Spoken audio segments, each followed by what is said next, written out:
Hello students, welcome to my YouTube channel primary tuition classes. मेरा नाम है पुष्पा यादव। आज मैं आप लोगों को क्लास 7 मैथ स्वयं करो 1.2 बताने वाली हूँ। ठीक है, इसके पहले मैंने बनाकर देखे 1.1 एंड स्वयं करें 1.1 ये मैंने सॉल्व किया हुआ है।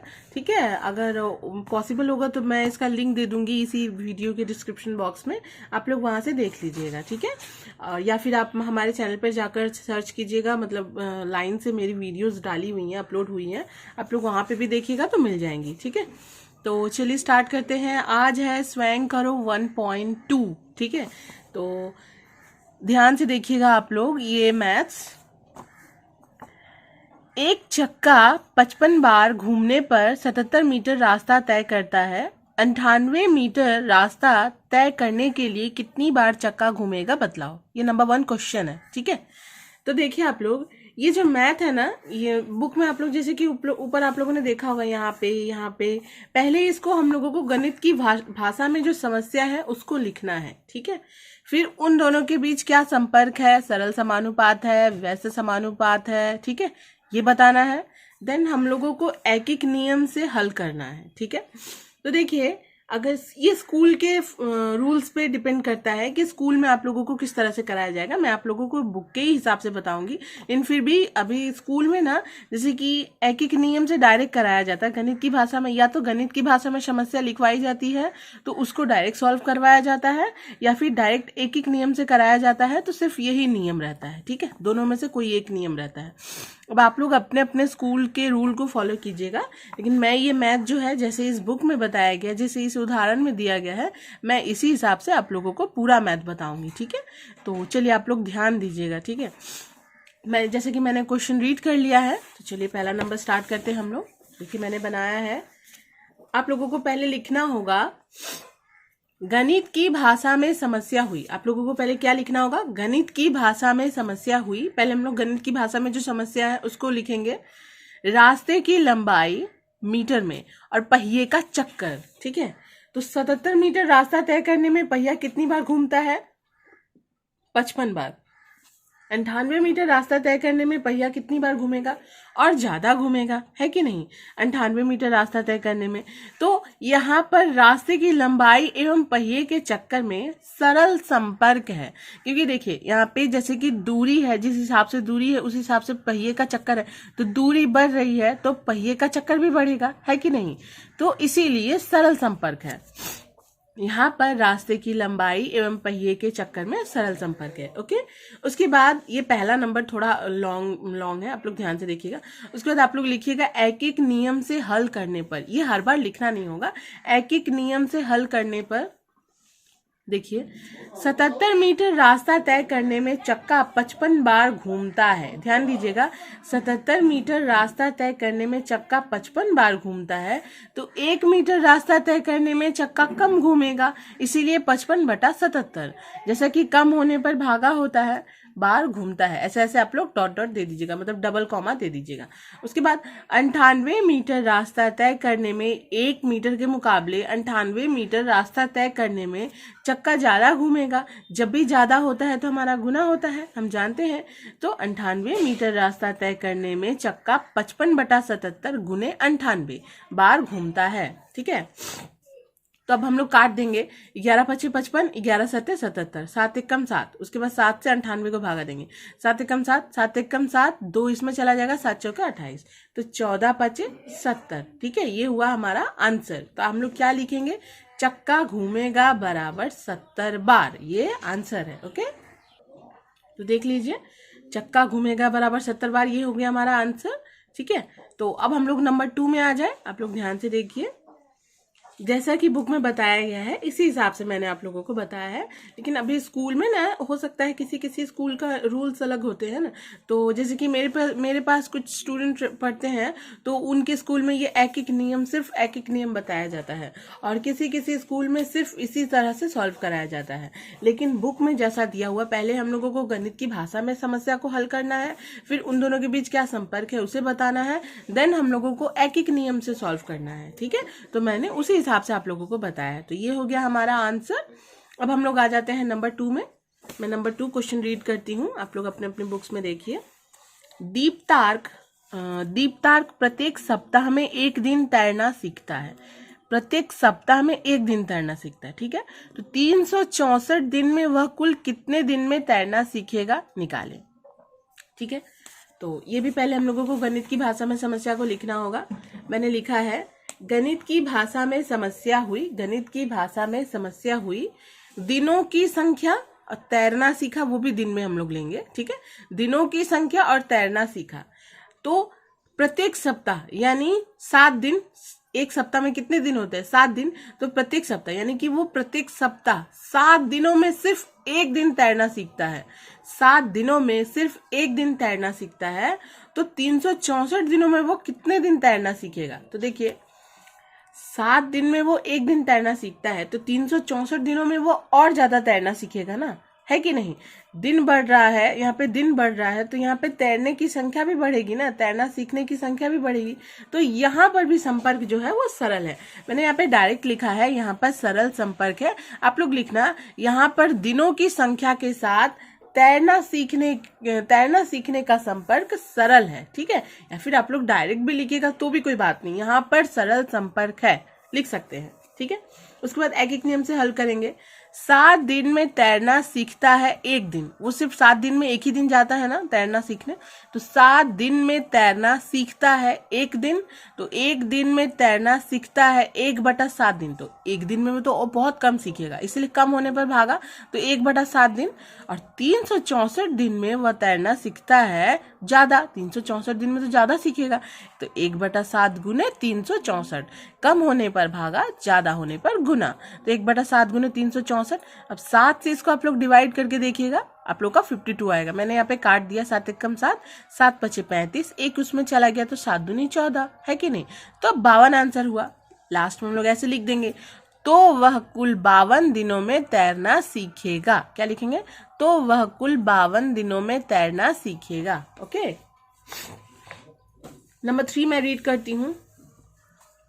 कविता को 120 पन्नों की जरूरत है, प्रत्येक दिस्ता में 24 पन्ने हैं, कविता कितने दिस्ता कागज खरीदेगी, निकालेंगे। ओके, कविता को 120 पन्नों की जरूरत है और प्रत्येक दिस्ता में 24 पन्ने हैं। पहले हम लोग इसको गणित की भाषा में समस्या को हल करेंगे। तो हम लोग ऐसे लिखेंगे, गणित की भाषा में समस्या हुई। क्या लिखेंगे, गणित की भाषा में समस्या हुई, पन्नों की संख्या और दिस्ता 24 पन्ने। देखिए 24 पन्ने हैं एक प्रत्येक दिस्ता में, यानी प्रत्येक मतलब एक दिस्ता, ठीक है। 24 पन्ने हैं एक दिस्ता में, तो 120 पन्नों में कितना दिस्ता, मतलब कितना दिस्ता आएगा, है कि नहीं। अगर एक दिस्ता में 24 पन्ने आते तो 120 पन्ना रहे तो दिस्ता कागज हमारा ज्यादा होगा। सेम यहाँ भी हमारा सरल संपर्क होगा, है कि नहीं। तो यहाँ पर हम लोग लिख सकते हैं, यहाँ पर सरल संपर्क है, ठीक है। आप लोग लिखिएगा, यहाँ पर पन्नों की संख्या के साथ दिस्ता का संपर्क सरल है, ठीक है, या फिर यहाँ पर सरल संपर्क है, ये भी होगा। ओके, तो अब हम लोग यहाँ पे इसको एक एक नियम से हल करेंगे, है ना। 24 पन्ने हैं, 24 पन्ने हैं एक दिस्ता में, तो एक पन्ने होंगे, एक पन्ने हैं, जब भी एक पन्ना रहेगा तो दिस्ता बहुत कम होगा, तो कम होने पर डिवाइड, 1/24 दिस्ता में। अब 120 पन्ने हैं, अब अगर 120 पन्ना होगा तो दिस्ता तो ज्यादा होगा ना, तो 120 पन्ने हैं 1/24 गुने 120 में, ठीक है। तो देखिए, जब भी कम होता है भागा, ज्यादा होता है गुना। तो 24 एकम 24, 24 बचे 120, तो 5 एकम 5/1 यानी कि 5। तो कविता को कितने दिस्ता कागज खरीदेगी, कविता कितने दिस्ता कागज खरीदेगी, तो कविता 5 दिस्ता कागज खरीदेगी, ठीक है, क्योंकि 120 पन्नों में 5 दिस्ता कागज आएंगे, ठीक है। ये हो गया हमारा नंबर 3 का आंसर, ठीक है। अब हम लोग आ जाते हैं नंबर 4 में। 1 दर्जन अंडे का मूल्य 48 रुपया होने पर 32 अंडे का मूल्य कितना होगा, हिसाब करके देखें।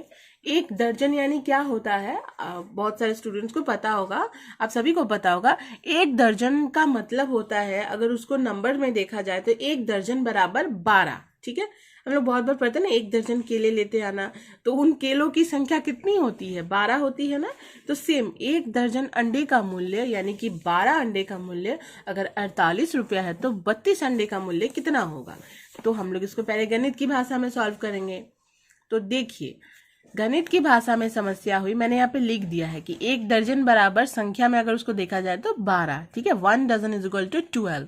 तो अंडों की संख्या और मूल्य, 12 अंडों का मूल्य है 48 रुपया, तो 32 अंडों का मूल्य कितना होगा। अब आप लोग कुछ स्टूडेंट आप लोग प्लीज इसको शुरू से देखिएगा, बीच में से स्किप करके देखिएगा ना, तो आप लोग को पता चलेगा ये 12 कहाँ से आ गया है कि नहीं। तो ये 12 आया है, 1 दर्जन बराबर 12 होता है, ठीक है। वहां बोला है ना 1 दर्जन अंडे का मूल्य, तो 1 दर्जन बराबर 12 होता है। तो 12 अंडे का मूल्य अगर 48 रुपया होगा तो 32 अंडों का मूल्य तो ज्यादा होगा, यानी अंडों की संख्या बढ़ी है तो मूल्य भी बढ़ेगा। तो यहाँ भी संपर्क जो है वो सरल है। आप लोग लिखिएगा यहाँ पर अंडों की संख्या के साथ मूल्य का संपर्क सरल समानुपात है, ठीक है। अब इसको एक एक नियम से हल करेंगे। 12 अंडों का मूल्य 48 रुपया, तो एक अंडे का मूल्य कम होगा, तो एक अंडे का मूल्य 48/12 रुपया है कि नहीं। तो 32 अंडे का मूल्य हो जाएगा ज्यादा, तो 48/12 गुने 32। यहाँ पे मैंने काटा है, देखिए कैसे, 2 छक 12, 2 एकम 2, 2 छक 12, ठीक है। उसके बाद 2 तिहाई 6 और 2 अठी 16 हो गया। उसके बाद 3 एकम 3, 3 एकम 3, एक इसमें चला गया, 3 छक 18, ठीक है।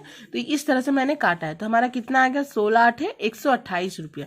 तो 32 अंडों का मूल्य जो है वो 128 रुपया आंसर। ओके, अब मैं आ जाती हूँ नंबर 5 में। ये देखिए, प्रतिदिन 5 घंटा काम करके एक काम को 30 दिन में खत्म किया जा सकता है। प्रत्येक दिन 6 घंटा काम करने पर उस काम को कितने दिन में खत्म किया जाएगा। मतलब अगर प्रतिदिन हम लोग 5 घंटा काम करें तो एक काम को हम लोग 30 दिन में खत्म कर सकते हैं, किया जा सकता है। और अगर हम लोग प्रत्येक दिन 6 घंटा काम करेंगे तो उस काम को तो और जल्दी खत्म किया जा सकता है कि नहीं, जैसा कि इस क्वेश्चन में दिया गया है। तो देखिए मैंने इसको पहले कैसे सॉल्व किया, गणित की भाषा में पहले हम लोग लिख लेंगे। तो गणित की भाषा में समस्या हुई, problems in mathematical language. Okay, गणित की भाषा में समस्या हुई, समय जो कि घंटा में है और यहाँ पे दिन। ओके, तो 5 घंटा काम करने पर उस काम को हम लोग 30 दिन में खत्म कर सकते हैं।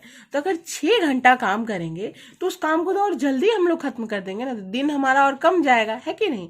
तो आप लोग देखिए यहाँ पे, यहाँ समय के साथ दिन है, जो दिन है यहाँ समय बढ़ गया है, तो हमारा दिन तो कम हो जाएगा ना। अगर जैसे हम लोग किसी काम को 5 घंटा रोज कर रहे हैं तो उसको हम लोग 30 दिन में खत्म करेंगे, और अगर हम लोग रोज 1 घंटा और बढ़ा दें, 6 घंटा करेंगे तो और कम दिन में उसको खत्म कर देंगे, है कि नहीं। तो इसीलिए यहाँ पे देखिए समय बढ़ गया है तो दिनों की संख्या कम हो जाएगी। तो यहाँ पे सरल संपर्क नहीं, यहाँ पे व्यस्त समानुपात है। क्या हम लोग यहाँ पे क्या लिखेंगे, यहाँ पर संपर्क व्यस्त समानुपात है, ठीक है। यहाँ पे आप लोग लिखिएगा, यहाँ पर समय के साथ दिनों की संख्या का संपर्क व्यस्त समानुपात है। ओके, उसके बाद हम लोग इसको एक एक नियम से हल करेंगे।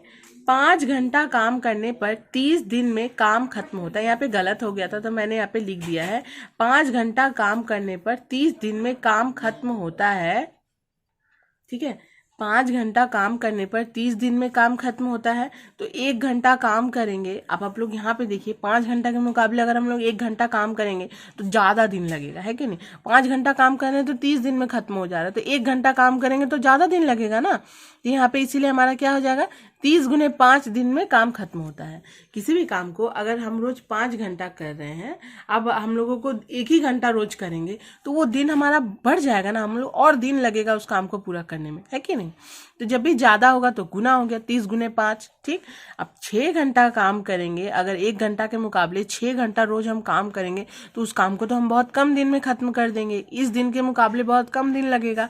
तो जब भी कम होगा तो हमारा भागा हो गया, तो 6 घंटा काम करने पर, ठीक है, तो 6 घंटा काम करने पर उस काम को हम लोग और कम दिन में खत्म कर देंगे। तो 30 गुने 5 बटा 6, क्योंकि कम समय लगेगा तो कम होगा तो बटा 6 हो गया, ठीक है। तब 6 कम 6, 6 पचे 30, 5 पचे 25, ठीक है, ये हो गया हमारा आंसर। तो उस काम को 25 दिन में खत्म किया जाएगा। मैं इसको एक बार और समझा देती हूँ। 5 घंटा काम करने पर 30 दिन में काम खत्म होता है। अब अगर हम 5 घंटा की जगह रोज 1 घंटा काम करेंगे तो क्या वो काम 30 दिन में खत्म होगा, नहीं, वो और ज्यादा दिन लग जाएगा, ठीक। तो इसीलिए 1 घंटा काम करने पर हम लोगों का ज्यादा दिन लगेगा, तो 30 गुने 5 हो जाएगा। अगर ये कम होता तो बटा में 5 आता, लेकिन यहाँ ज्यादा दिन लगेगा तो 30 गुने 5 दिन में काम खत्म होगा। अब 1 घंटा के मुकाबले अगर हम लोग रोज 6 घंटा काम करेंगे तो वो काम जल्दी खत्म हो जाएगा। तो 30 गुने 5 था, बटा में 6 आ जाएगा क्योंकि कम समय लगेगा, तो 30 गुने 5 बटा 6। 6 कम 6, 6 पचे 30, 5 पचे 25। तो उस काम को 25 दिन में खत्म किया जाएगा। ओके, तो इस वीडियो में मैं नंबर 1 से लेके नंबर 5 तक बता दिया है मैंने। आप लोग प्लीज ध्यान से देख लीजिएगा। अगर वीडियो अच्छी लगी होगी तो प्लीज वीडियो को लाइक कीजिए, शेयर कीजिए और सब्सक्राइब कीजिए हमारे चैनल को। Thank you. नेक्स्ट वीडियो में मैं 6 से लेकर 10 तक बताऊंगी। Okay, bye.